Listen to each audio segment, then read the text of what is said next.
বলছি ম্যাম এটা তো রিজনিং এর অ্যানালজির কোশ্চেন, তো আপনি এখন রিজনিংও পড়াচ্ছেন হিস্ট্রিও পড়াচ্ছেন। আমি একটু বুঝিয়ে বলি, রিজনিং আর হিস্ট্রি এই একটা চ্যাপ্টারে কিন্তু একে অপরের সঙ্গে রিলেটেড। দেখো এটা একটা অ্যানালজির কোশ্চেন, হিস্ট্রি যদি হেরোডোটাস হয়, জিওগ্রাফি তাহলে কি হবে? এটা যদি জিকে তে আসে তাহলে উত্তরটা হয়ে যাবে এরাটোস্থেনিস, অর্থাৎ হিস্ট্রির জনক, ইতিহাসের জনক কিন্তু বলা হয় হেরোডোটাসকে।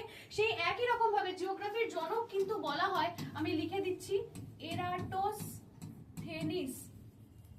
এবার তাহলে বুঝতেই পারছো জিকে আর রিজনিং দুটোই গুরুত্বপূর্ণ। এক্ষেত্রে স্যার একটু বলে দিন যে আমাদের তো এখন টাইমটাও চেঞ্জ হয়ে গেছে ক্লাসে। একদম।